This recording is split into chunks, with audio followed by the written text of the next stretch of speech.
This is the Power of OZmosis podcast, powered by the Vidwheel Creator Network.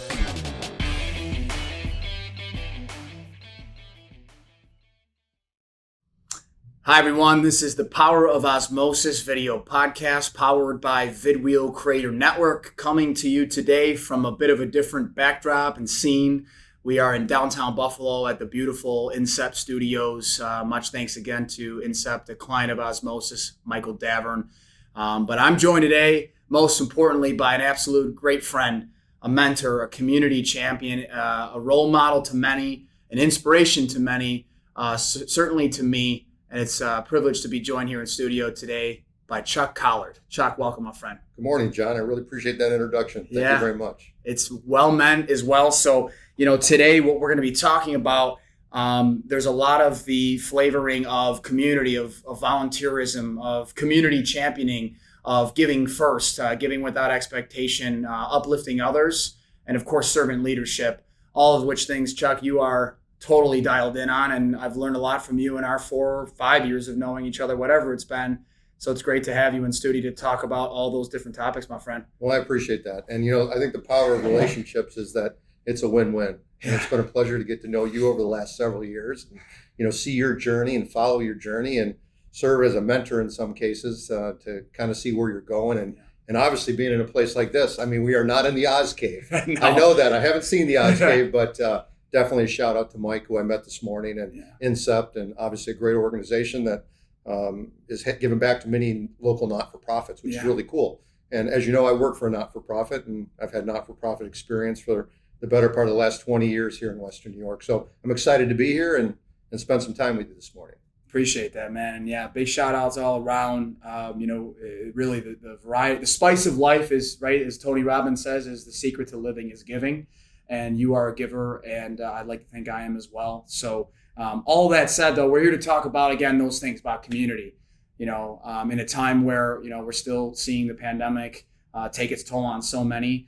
We're here to talk about how do we support each other, right? Whether it's through a not-for-profit or if it's through just friendship and mentorship, things that are truly vital to a solid and happy life.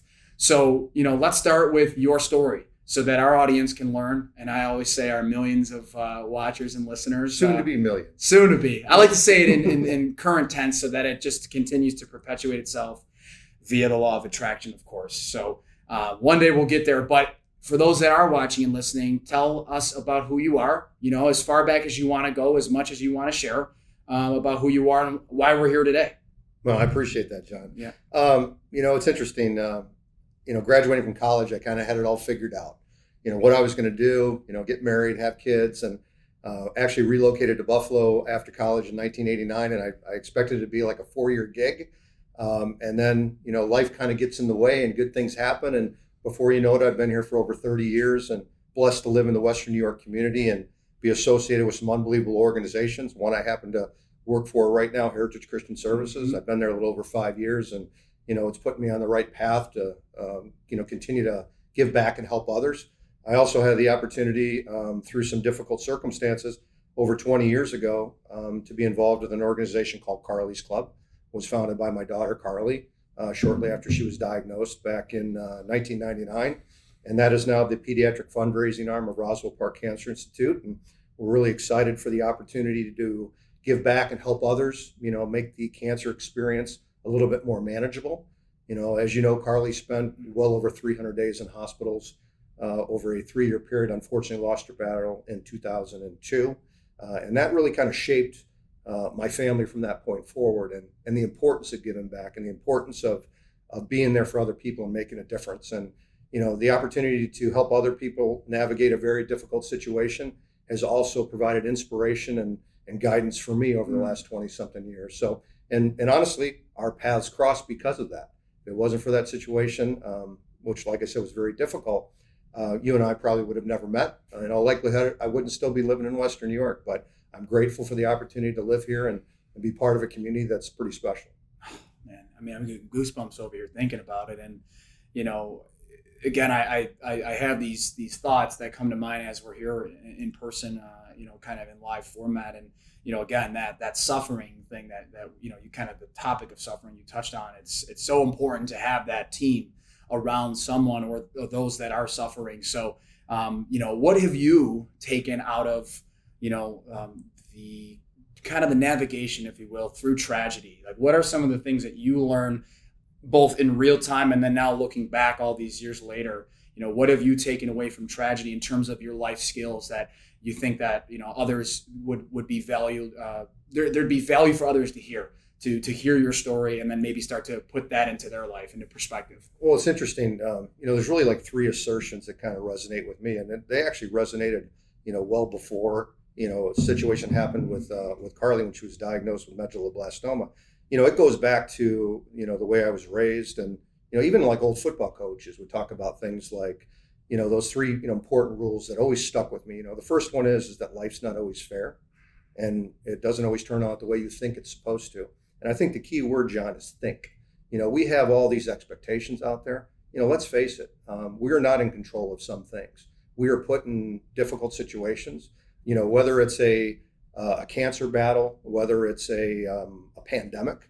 There's sometimes things happen and we just have to deal with them. And, if we have expectations that things are going to be rosy, we're going to be disappointed. I mean, that's just the reality of it. So, I think the first one that's always hit me is the fact that life's not always fair. Mm-hmm. It's not.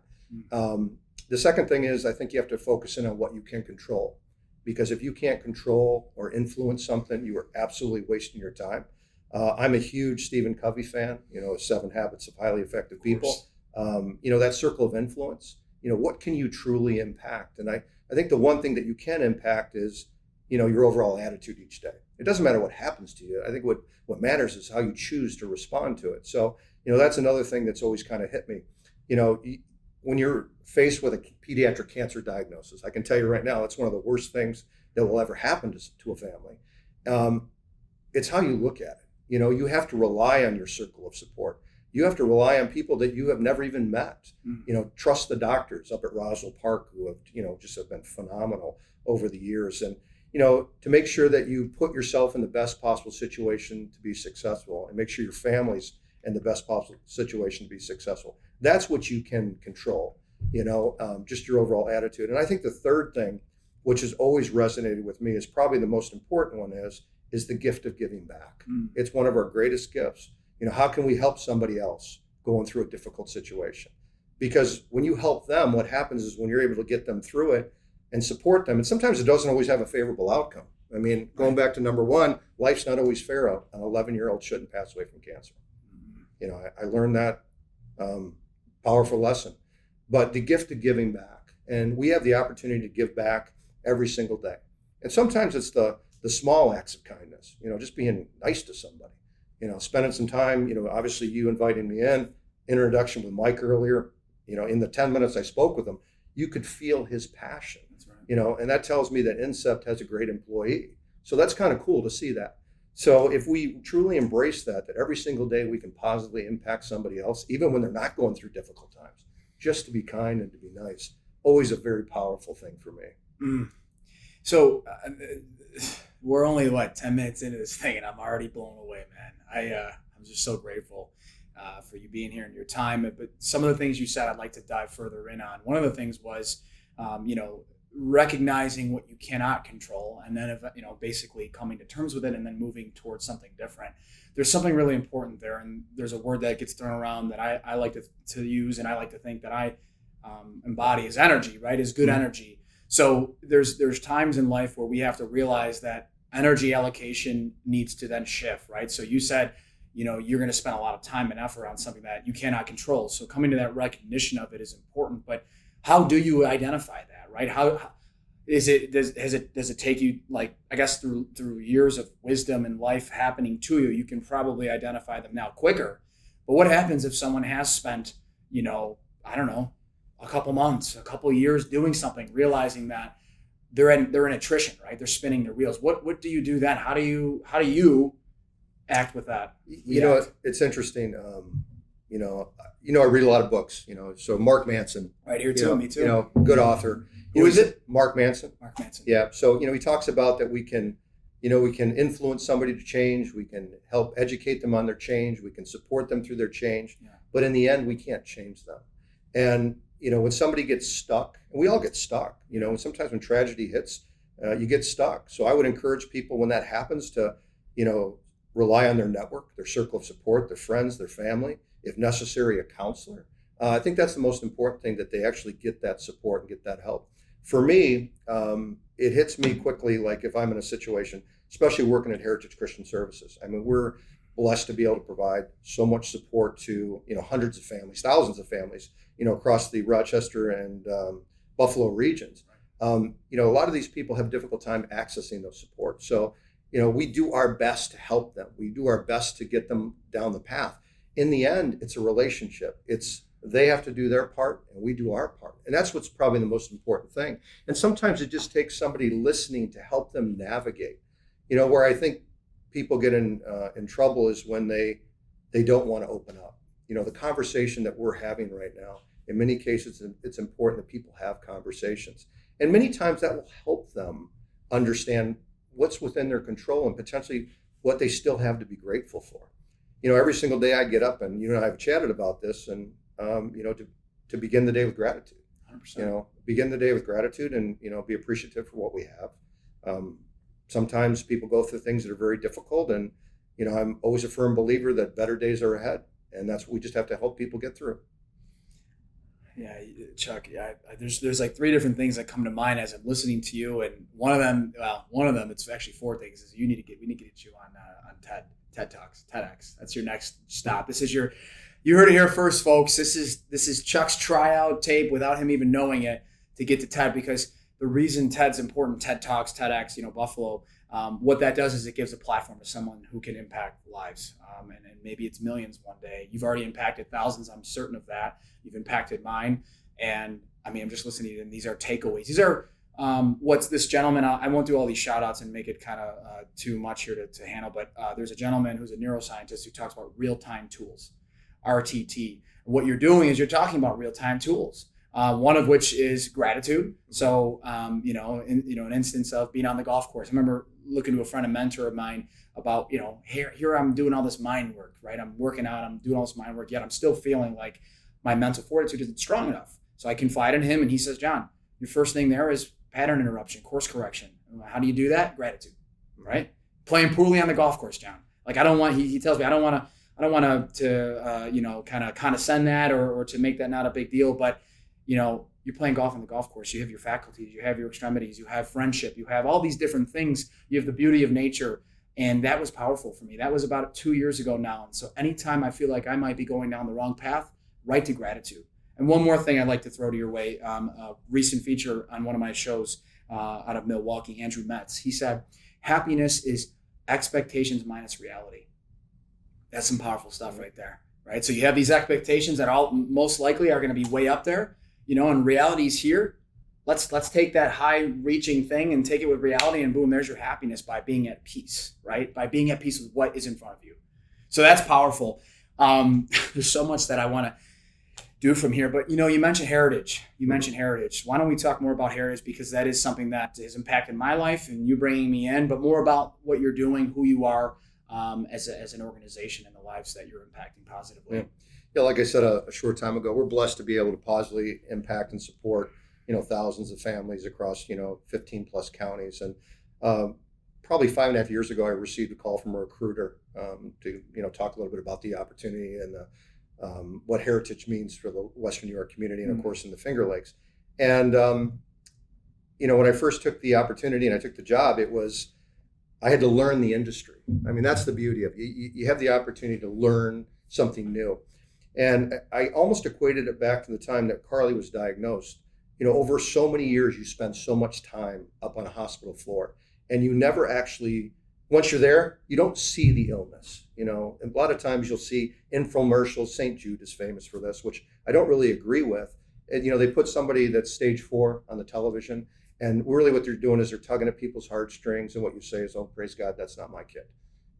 And, with Roswell, we approached it a little bit differently, but, with Heritage, over the last 5 years, I no longer see the disability, which is kind of a cool thing. We support some with very complex needs, nonverbal, non-ambulatory. We also support those that are extremely independent.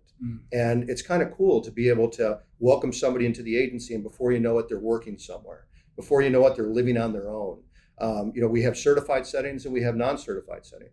Our fastest growing part of our business is what's called emerging services or customized supports, and it's non-certified. So somebody who is classified with a disability, goes through what we call the front door, and before you know it, we're actually building all these supports, or they're building these supports to ensure that they can reach the highest level of independence, to do things that are purposeful and meaningful, reach their fullest potential. And it's really cool. So every single day, you come home and you're like, wow, I made a difference. I spent 25 plus years in the for-profit sector, and being on the board at Roswell Park for the better part of 20 years, that was always kind of my not-for-profit feel, the opportunity to give back and, do things from a philanthropic perspective. So working for Heritage, I get to do that every single day. So you want to talk about gratitude? Cool. Right there. Yeah. In real time, back to real time, and so jumping around a little bit, but there are other things that I'm tracking here in my old cranium up top, in that you talked about that center of influence, or those influential people in your life, or I forget exactly the phrasing, I apologize, but like your team, right? Your support system. I want to dive further in on that. I want to talk about with you, how have you gone about your life amassing that team? How have you surrounded yourself with like-minded individuals who fulfill the needs that you feel are important to you? How have you done that? Well, I think you surround yourself with like-minded people. You surround yourself with people who have a similar interest. And giving back, anybody can give back. It doesn't matter if you have, millions of dollars or you just have time. I mean, you're giving back. One would argue that time is actually better than 100%. Right? 100%. I'll give you an example. We do Please. A lot of work with the Buffalo Bills and Buffalo Sabres, and I can give you examples of, over the last 20 years, Rhett Warner was one of our first spokespersons, right. People with the Courage of Carly Fund, formerly Carly's Club. And it was really his time. And I remember the first lunch that I had with him, I said to him, I will never ask you for money. And of course, eventually started donating, but, that's one thing I've always prided myself on. So whether it was Rhett Warner, or whether it was J.P. Dumont, the time he was here, donating a suite to the kids, or whether it was Ryan Miller, who actually was involved with, at the time, Carly's Club, before his cousin Matt was diagnosed with cancer and then ended up passing away from it, before they started the Steadfast Foundation. But, and then on the Buffalo Bills side, I mean, somebody like a Brian Moorman. That's right. I remember Brian when he was a rookie. He was actually a rookie with the Bills, and it was in 2001. And I remember this because it was the year before Carly had passed away. We actually filmed a commercial, and, Brian came in, and you could just tell, here's a young athlete who's, just signed on with the team. And every single Tuesday on his day off, he's giving back. He's coming to the hospital. He's learning more. And eventually he starts his own foundation. And before you know it, him and his wife, Amber, they have a son, Cooper. And, I believe this. Athletes or people, they get involved earlier, like, or even somebody like yourself.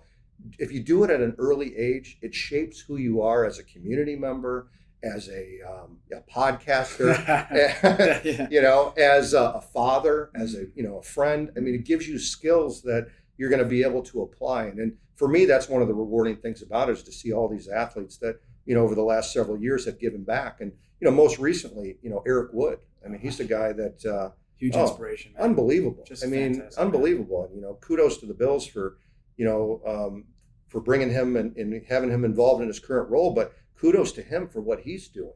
He took a career-ending injury. His career ended several years before it should have, and he did something really, really good with it. And oh, by the way, he's a great dude. Him and his family, wonderful people, giving back.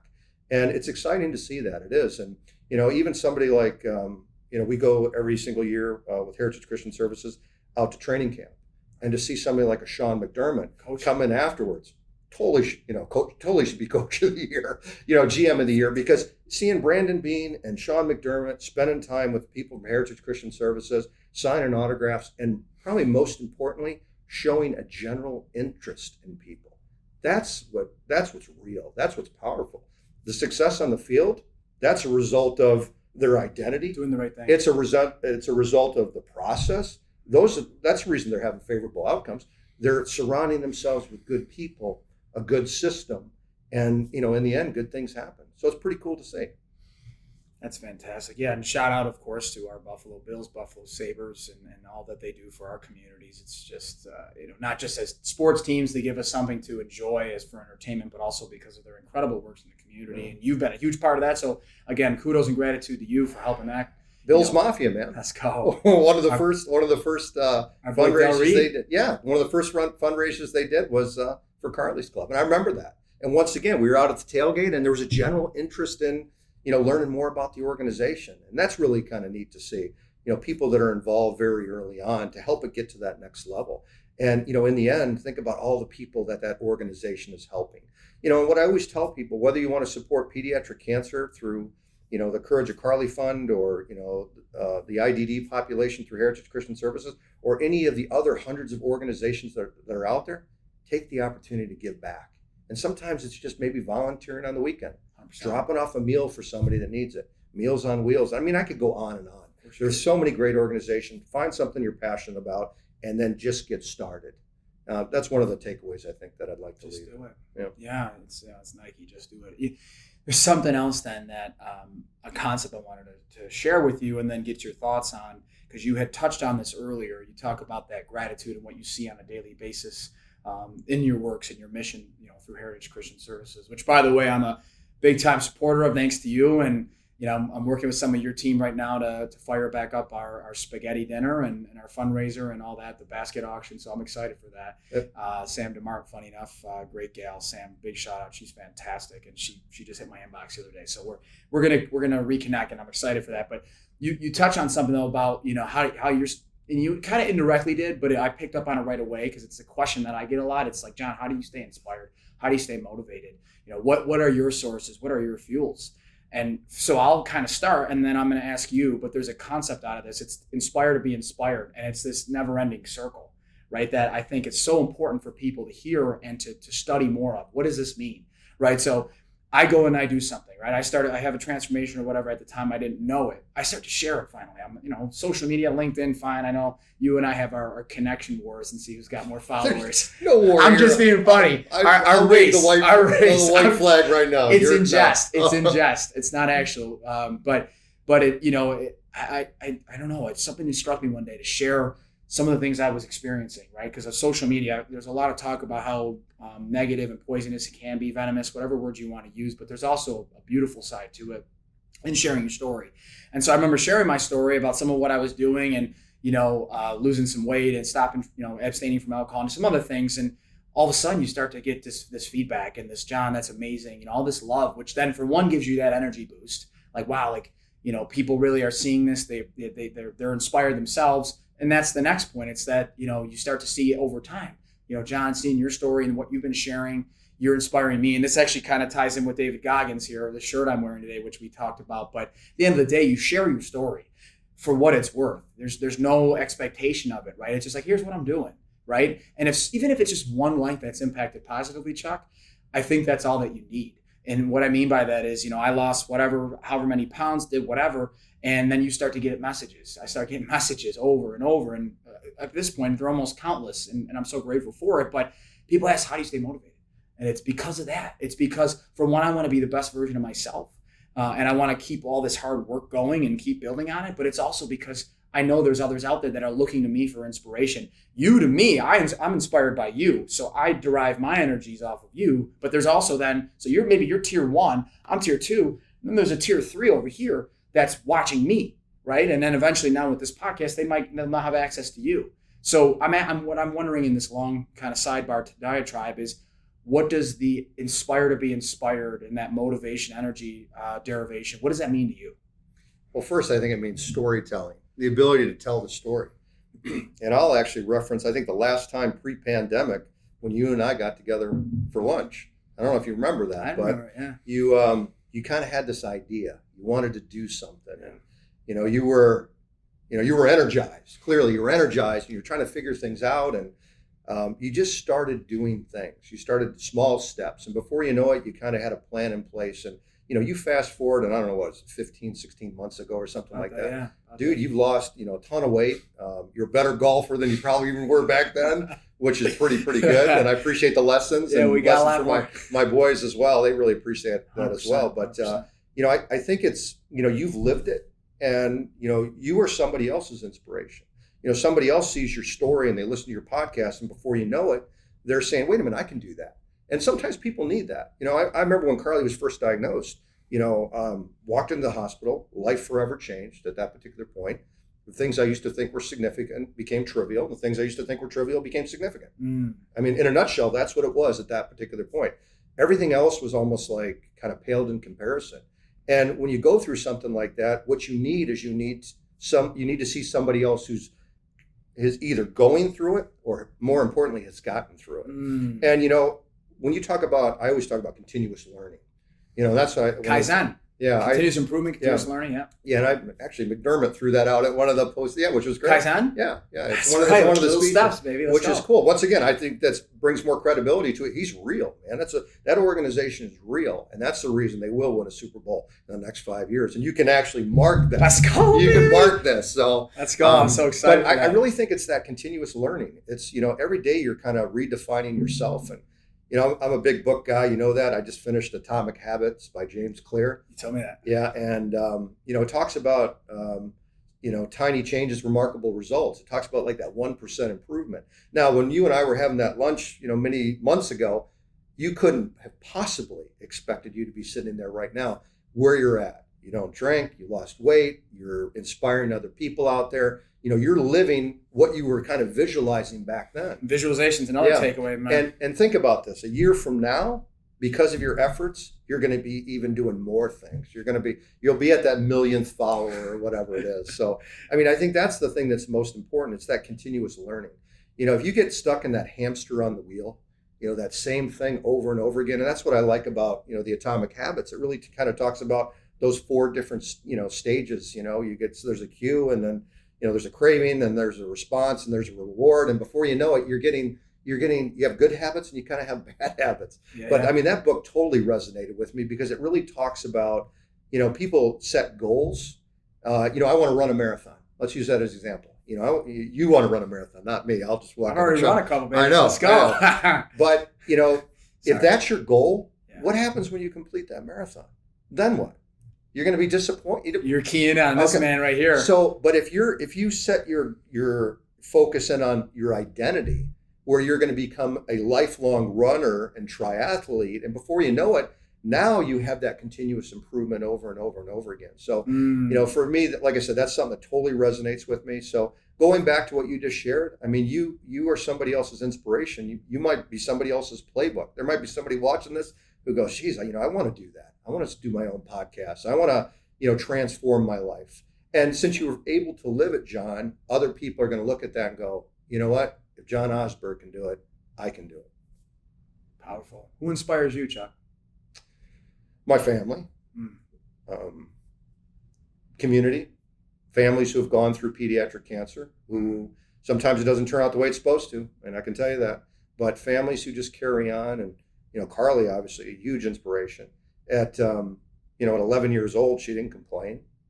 She didn't say, "Why me?" It happened, and I believe it. If an 11-year-old can do that, then we as adults, we don't have any excuse. You're going to have bad days, man. There's a storm out there. That's one of the books. It's not if there's a storm that's going to hit you. It's when. And you know what? You got to prepare yourself for that. And it's going to happen. And, like I said, it's not what happens to you. It's how you respond to it. And if you have a good circle of support out there, you're going to be able to get through it better. So have a conversation. Family, man, it's the foundation. And just to play off that, thank you. That's incredible. That's moving. And it reminds me of a couple mantras that I think could be useful to our listeners and watchers. And I think, I'd be curious to get your thoughts on too, but the mantra of so what, now what? And I'll give that shout out to Coach Greg Paulus over at Niagara University. They're his Division I men's basketball team. I remember asking him on a call one time, I said, Coach, what do you think about neutral thinking? So now I'm keying in on something here with Trevor Moawad, right? So that neutral objective, kind of that clear-based thinking. And he loved it. He's aware of it, right? Russell Wilson, Mike Trout, all these names, Venus Williams, whatever. But he says, we're a little different at Niagara with our team. We have this mantra of so what, now what? So what does that mean, right? Drain a 3. You're up 20. So what, now what? you take a foul, your key player is out for the rest of the game, whatever, he fouled out. So what, now what?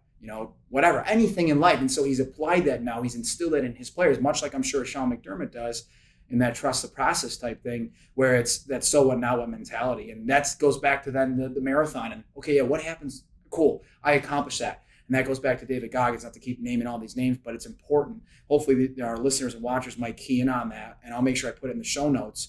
But Goggins, there's no finish line. There's never a finish line in life. There isn't. And that's how you continue that continuous learning, which allows you to maximize your potential, or as I like to say, my favorite phrase is self-actualize. So thank you for sharing who inspires you. And, how about you?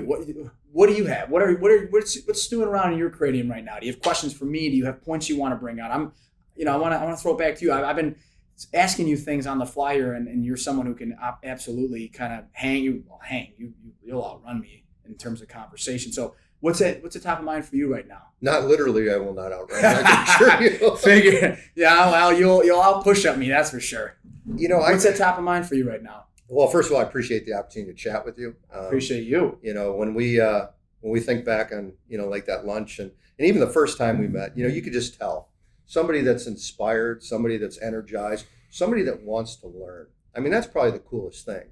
When people want to learn and they want to get better and they want to help others, I mean, sign me up, all day when it comes to stuff like that. For me, it's about learning and improving. Mm-hmm. That's it. And, even with Heritage Christian Services, we invest a lot of time on creating a culture that's based on learning and improving. And, we will continue to do that. In a lot of industries, when something goes wrong, let's say, what's the first tendency when something goes wrong? What do you think it is? What's the first thing when something goes wrong, let's say there's an accident or whatever, what is the first thing that somebody tries to do? They want help, hopefully. I mean, emotions kick in. Yeah, they want to help, but in some sense, there's always people want to make sense of why that happened. Oh, okay, sure. Yeah, sorry. so it's almost Appreciate like that. There's almost this, this why blame me? and Why shame. me? Yeah, it's almost like they want to assign cause, because we as humans want to, we feel better if we can say the reason that there was a car accident is because of X.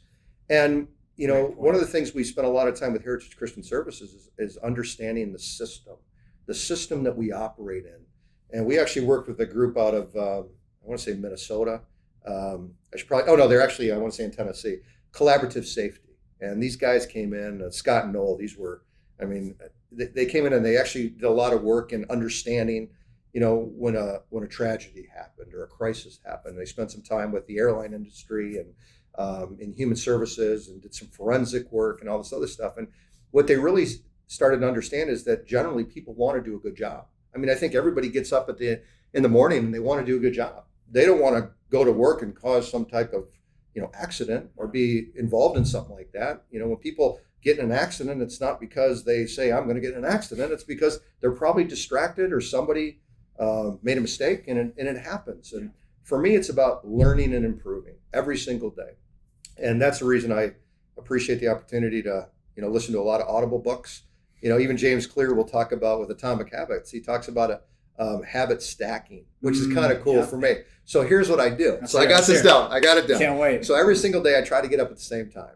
Right? And you were in my head because I was going to ask you, what's a day like in the life of Chuck Collar? I try to get up at the same time because if I get up at the same time, I know I can kind of plan my day. And then, by 7:30, 8 o'clock, when I'm starting to head to work, I've already accomplished a lot. So my habit stacking is this. I'll listen to an Audible while drinking my coffee while being on the treadmill.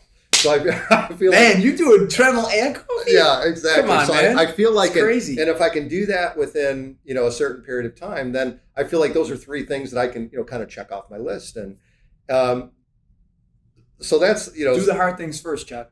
Yeah, oh, absolutely. That's the mindset. That's the mantra. Yeah, well, even sometimes, and let's face it, when somebody's going through a difficult situation, and I know your listeners are out, a lot of your listeners are out there right now, are going through something that's difficult. Sometimes the most important thing is just getting out of bed. Just getting out of bed, one foot in front of the other, and then have the thought that good things are ahead. 10 toes to the ground. Let's go. Yeah. So it's when you get stuck in that kind of that fetal position on the couch, and it happens. It happens. We work with a lot of families who, there's always that tendency to blame, or, oh my God, how come this happened to my child? And what if we would have done this? If you said, if you ever say what if or should have or could have, that's the past, man. I mean, that is the past. You got to look at the here and now. What can I do right now to better my situation or better support my family or better support my community or the organization that I work for? And if that's what we embrace every single day, then we're not stuck in the past. We're not reliving what if this? If I would have only done that. When I hear that, that's counterfactual. You already know the outcome. Man, you already know the outcome. So why put yourself in that space? And you know what? If you want to go there for a minute, that's cool. Reflect, sure. Yeah, okay. But you learn from the past in a way, right? Yeah. So, Chuck? What is? You mentioned systems, right? Programs and systems. It's something I'm talking about. It's a concept that Les Brown, who's a motivational speaker, life coach guy, been around for a while, fantastic. He talks about programs, right? So, or even an Eric Thomas talks about, hey, you have the latest phone, the latest shoes, latest everything, but what are you doing to upgrade you? What are you doing to upgrade this, right? Think of your mind as as a computer. And what are we doing to download files and systems so that when that car accident does happen, Chuck, okay, immediately, and eventually, or it may not be immediate in terms of your ability to then pick a program out of your mind and then deploy it.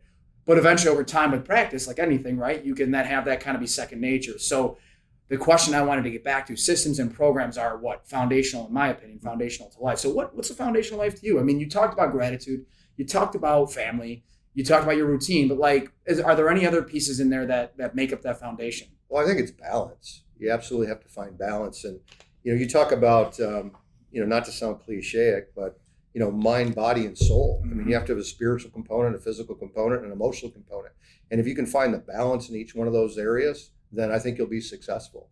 There's a big, all the conscious versus the unconscious and all this, how are we wired and stuff like that. Do I think people can change? Absolutely, I think people can change. I think every single day we have the opportunity to get, marginally better. And if we invest today, if we fast forward a year from now, there's going to be significant improvement and advancement. Sometimes we get stuck into, I want to see the immediate results, that overnight success. Instant gratification. Yeah, the overnight success. No. Oh, I can't be so lucky. I hear that all the time. People are, that person's so lucky, and how could this happen? Well, they put in the work, and even you turned me on to Trevor Moawad's book, It Takes What It Takes. And my favorite chapter is when he talks about stop saying stupid stuff out loud. He phrases a little. He phrases a little bit differently. Podcast, we haven't gotten but it's really kind of cool because he did some work with Alabama and the team, and let's face it. When you go to Alabama, everybody there is like a superstar on their high school team. And all of a sudden, you put them in a situation, and what tools and resources can you give them to improve and to ensure that you have a team concept? And he spends a lot of time on self-talk. And a lot of the books that I've read recently talk a little bit about that constant dialogue that we have with ourselves. I mean, we are our biggest critics. 100%. We really are. We're like judge and jury. How could we do that? If we clean up our self-talk and we live in a space that's, neutral. People talk about positivity. Sometimes it's hard to be positive. Put that shifter into neutral, right? It's hard to be positive. It is. You just got divorced. You just lost a child. It's like Trevor says in the book, no, I don't want to be positive. Don't go. Just let's look at the facts. Stay in the middle, right? Mm-hmm. Just stay even keel, stay baseline. And that's actually a great, so I don't mean to overspeak you, but there's something that you're coloring for me that I now am thinking about as the interviewer, as the host, right? That I think is important. It's respond, don't react, right? And so what's a response? Response is objective. Response is baseline. Response involves reflection and introspection, right? A reaction now is emotional. It's subjective. It's non-baseline. Those things there in a world where there's so much to react to, whether you're getting pinged 1,000 times in your emails from all these people trying to sell you, companies trying to sell you stuff. If you have the news on, which that's a whole nother podcast for us. If the news is on, which is rooted in negativity most often, there's all these voices and all these things happening to us. And, you see it every day. And the one thing, Chuck, as I say that, but then I come back for a second, is one thing that I really appreciate about you, and there's so many things, but is that you don't speak in generalities and you are incredibly intentional with your words. And that's important because then what does it tie back to? Don't say stupid, SH, whatever, out loud, Trevor Moawad. Because it's important because our mind listens to our mouth. Mind listens to our mouth. So you're on the golf course. How many times do you hear this? There's trouble down the left. You got trees. You got OB, out of bounds. I'm there, man. There you go. There you go. So I'm going to, oh man, watch me put it in these trees. Well, now you've just increased Trevor Moawad in the study he did. I want to say it was with Stanford. Dr. Christine Porath? They linked that when you say something out loud, it's 7 to 10 times more powerful, right? So keep it in your head. Audience, keep it in your head. You're over that putt. It's downhill. I'm just using golf right now because we talked about it earlier. Don't tell yourself you're going to miss it. Just stay neutral even. But if you want to go one step further, and this is an on-air or whatever real-time tip. You ready for this? Mm-hmm. So in golf, right? Golf is congruent to life, right? There's ups, there's downs, there's things you just can't, that you can't predict that you have to be able to deal with. And it's that response, not react. So here's this, ready? So how about when you're putting, right? Whatever. From last year, you can remember back to a time you drained a 20-footer. So every time you get up to a putt, even if it's not exactly a 20-footer, you should have a highlight reel right here, Chuck. A highlight reel there. First thing is watching that over and over, going in the hole. It's powerful. The mind is powerful. Thoughts become things. Bruce Lee. And so for me, it's like I try to coach the people that I work with or just friends or family or anyone, like you said, strangers. The world is so rushed. So it's like take that time to talk to someone, tell them that they matter. And so the point is back to what I'm saying as I tangent is visualize to the best of your ability on a golf course. Visualize good. Visualize even, and again, neutral is one thing, but if you're putting, you want to make that putt, let's go to positive. Let's go to that putt that you drained 20 feet or whatever it might have been and loosen yourself up. I want to hear your thoughts now as I really quickly segment over to, breathing, meditation. Do you do that? And if you do, what's that like in your life? Even if it's just intentional breathing. I actually started that. You're kidding me. Yeah. Train your mind like a month ago. Come on. Yeah. How you feeling? I feel good. I mean, I absolutely feel good. It's, what I learned from one of the books is that, there's no bad meditator. Can you do it for 2 minutes? And so, yeah, I actually started doing that. I mean, there's, that's too cool. And I think that, one of the books, last name is Bailey. I can't remember his first name, but it talks about that if you invest the time early on to clear your mind, whether it's 5 minutes or 10 minutes, there's a study that suggests that for every minute that you meditate, you'll get X amount of minutes back in your day because you're not distracted, and it's interesting. You're kidding me. Yeah. Off air, you got to, if you can remember where that's from, I'd love to get that. Yeah, I absolutely will. I'll send it to you after this. Appreciate that. It's almost like it talks about, training your mind and, clearing your mind, if you will. And, the other thing that I think is important is that we have to expect good things are going to happen. When we have that mindset that good things are going to happen, abundance, whatever you want to call it, then you know what? Good things happen. They do. Before you know it, there's a blessing around the corner or somebody, you meet somebody new and, too often we're so distracted. I mean, I've turned off my notifications on my phone. That's cool. I turned off my not just now, but I purposely, like during certain time periods, I turn off my notifications. Because as you indicated before, there's some really good stuff out there with technology, but there's also a lot of distracting stuff. And yeah, the news, it's tough to watch sometimes. It's tough to watch. And you know what? We've gone through a tough year and we're better. I want to say we're stronger. We've experienced that. A lot of people have proven that they can do it and they've learned a lot about themselves. I mean, it's tough. There's no doubt about it. It's been tough with Heritage Christian Services. We had to keep the virus out of, many of our homes, and we're in a situation now where we're limited on staff. So if anybody's listening out there looking for an opportunity with an unbelievable organization, I would encourage them to look up Heritage Christian Services careers. And we'll have the link in the show notes. Yeah, I mean, it's important to be able to try to connect, people in the community with, needs within organizations. And, we're in a situation right now where the pandemic has been very difficult. And, we're trying to get additional staff in to ensure we can provide the highest level of supports. And, that's something we're absolutely focused in on right now. But I truly believe that if you think good things are going to happen and you expect good things are going to happen, you'll find that good things do happen. So well said. And it's like every time a theme comes out or a topic comes out, it's like just something that comes top of mind for me. As a quick sidebar, there's a takeaway here is listen to learn, not to respond. So it's like that's a covey. That's right. Seek first to understand and then be understood. Yeah. 2 ears, one mouth. Yeah. Nelson Mandela says, practice being the person to speak last. Mm-hmm. And something we've talked about in the past. And but where I was going with that, and now I've kind of lost my train of thought because as I weave in all these things, I get sidetracked. But at the end of the day, it's like I've literally lost my thought, by the way. It's all good. I just lost it. It'll come back. If you'd have meditated this morning, you probably would have. Well, You'd probably be right there. You brought it back, so I did. But thank you. You reminded me, and I appreciate that. And my apologies to our listeners. But that's important, though. It goes back to do the hard things first, right? Because think about it. You want to work out for the day. When's it going to be your highest likelihood? When you wake up and you're freshest, right? When you go through 8, 9, 10 hours of, I don't want to call it trauma, depending on the type of work you do, maybe it is traumatic. But if you go through tough times or you're just busy and stressed, and do you think you're more likely to work out at 5, 6 o'clock at night? No way. And then you find that excuse, and then you perpetuate the problem. So breathing is a part of the movement thing. If anyone's watching and noticing, this is my 3rd bottle of water as we're sitting here. It's H2. It's just the basic, simple things in life that I think we may sometimes lose track of. So the breathing thing, no, I wanted to key in on that briefly because I did do breathing, by the way. And there are things that are, again, real-time tools, RTTs, that you can do even if you don't, meditation, for one, to my knowledge, it's not about having zero thoughts. It's about recognizing the thoughts coming in and letting them then pass through your mind. So you visualize that thought is coming, all of a sudden, boom, it's in your head. Let it leave. Watch it leave. And then that rhythmic, intentional breathing that is so conducive to good physical and mental health. And I'll tell you, when you said the ability to be clear and focus, breathing is one of the great ways to get to a point where you can say that you are focused, you are dialed in. Because on a daily basis, Chuck, you see it. You are one of the most prominent examples.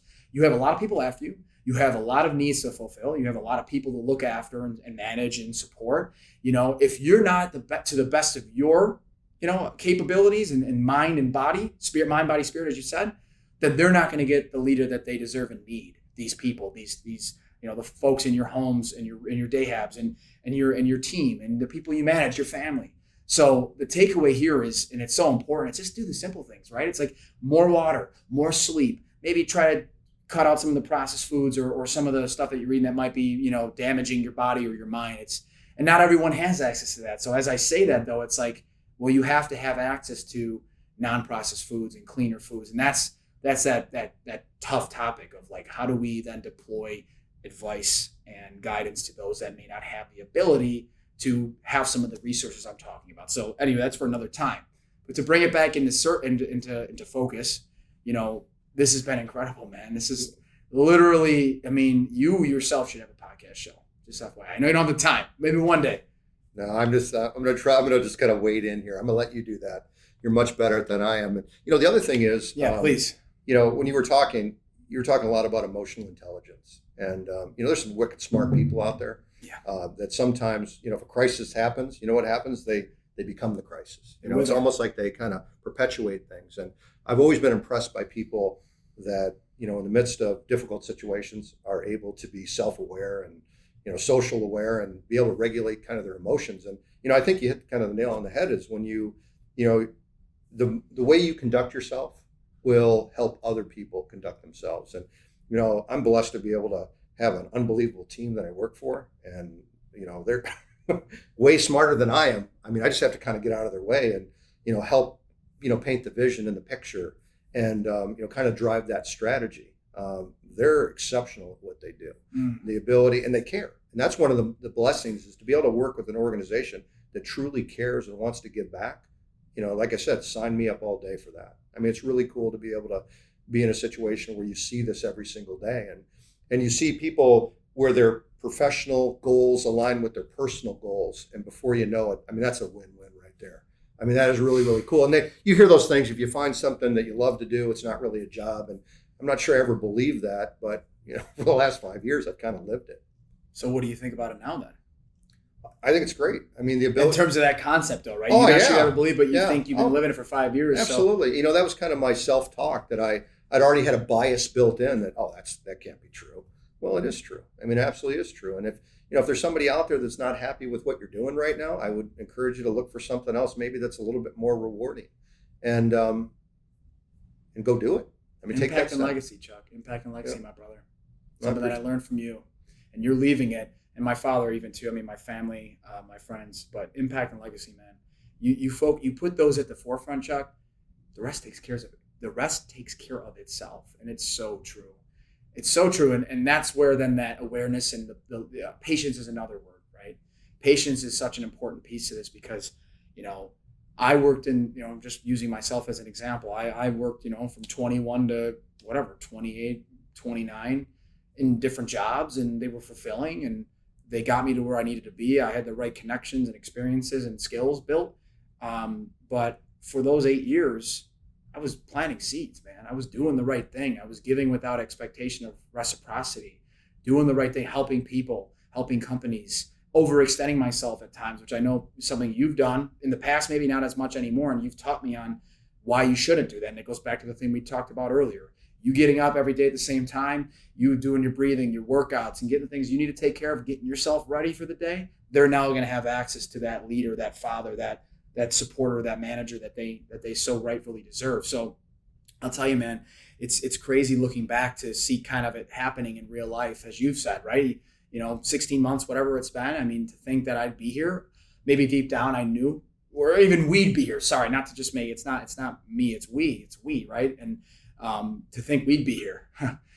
2017, I took the liberty of reaching out to you and being pretty adamant about following up with you, and after seeing you at a Leadership Buffalo, your speech, and we super persistent, man. We settled that bet a couple of years ago about saying that that you followed up with me but never did, but it's because you're busy and you were mindful of it. I'm not trying to call you out on air. Well, you totally just did, but that's okay. I didn't mean it like that. Makes me better, John. Yeah, well, it's that continuous. Oh, you already knew it, though. I don't need it to. It's old news, but it's funny in a way to talk about it, to put it out there, because that's it, right? Like, I liken it to watching someone how they walk, and this is not a broad strokes method, but you can tell a lot. First of all, body language, but also just how you see someone walking. And again, it's not a universal thing here. So audience, please don't think I'm saying you could watch a person walking and know what they're like, but there are people that you can watch their stride, their gait. They're on a mission, right? Mm-hmm. I'm on a mission. You're on a mission. We have purpose. We're driving. We're moving ourselves, whether in a vehicle, walking, whatever it is, to that next destination, to that next appointment, whatever, because we are on a mission. We are on a mission to fulfill our duties, impact, legacy, and self-actualization. So all that said, we're coming up on time here. What takeaways? A book that you might recommend? You dropped a ton of them. Is there one in there that you haven't already talked about that you'd recommend? Tips, tricks, anything as we adjourn? Well, probably one of my favorite books of all times is a book called More Beautiful Than Before. And it's written by a rabbi, Steve Ledger, I think is his name. And it talks about how pain and suffering transforms us. And I know we're not allowed to swear on the podcast, but it says, don't go to hell and come back empty-handed. And in the first chapter, it talks about, when you must, you can. Think about that. When you must, you can. We are all confronted with situations, and some of the situations are going to be very difficult, and they're going to test you in every single way. But when you must, you can. And that's something that's always kind of resonated with me, is that, if you can help people through things, if you can give back, and sometimes, like I said, maybe it's a phone call, a quick text message, just reaching out to help somebody through a difficult time. That's pretty cool. Amazing. I don't want to steal that, but it really is. It goes back, steal the thunder or the remarks, but to be additive, of course. You just don't know what that little gesture, that text, that voicemail, that's something I've talked about. Someone doesn't answer, the thing is, you hang up, you leave, maybe you send a text, you just wait for them to call you back. You've done it to me, where you left me a really kind, intentional voicemail, and, you don't know what I'm going through in that day. You don't see what I'm feeling. So for me to be able to then hear your voice from 5 hours ago and hear your energy and your excitement, I can tell you're smiling, you're in the car driving to your next appointment. On Bluetooth. On Bluetooth. Thank you for noting that. Not doing anything illegal, but that's important. So amazing takeaway, amazing finish. How do we find you? How do we find you? How do we find Heritage? Well, I'm on LinkedIn, but you don't really want to find me. You probably want to find Heritage. So heritagechristianservices.org. Also, put that in the show notes. I appreciate that. Also, Courage of Carly Fund up at Roswell Park.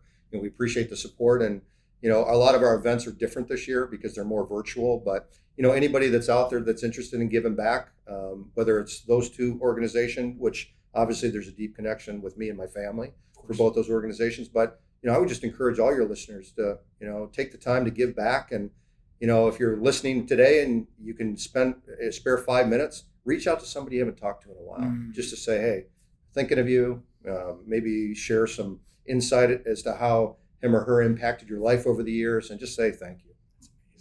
It's amazing. And hey, shout out to John Tigo too, who's been a huge driver and supporter of Courage of Carly. Yeah, appreciate John. He's an incredible John dude. actually helped us with Pyramid find our new regional office For Heritage. and did a great job. Great Big time. job. So It's again, it goes back to it's not me, it's we, which is congruent to osmosis. So huge thanks to you, my brother. This has been not only a fascinating but fulfilling, engaging, and energizing conversation. And I'm excited to get this thing ready to rock and get it out to the world for consumption. So you're the man. well, I appreciate you. Yeah. And on that topic of gratitude, right? So gratitude to InSep, to 599 Delaware here where we're at, downtown Buffalo, to Mike Davern, who got us hooked up here with everything we needed. Also, of course, to Vidwheel Creator Network. All their support over the last 6-7 months of OZmosis has been nothing short of amazing, and give them a look, Vidwheel Creator Network. So much gratitude here. A lot of notes to fulfill in our show notes, a lot of good takeaways, and excited for what will be another podcast one day. We'll follow up this to another time, but thanks again, my brother, for being here. My pleasure. Looking forward to the next time. Yeah, it'd be good. Thanks, everyone. Take care.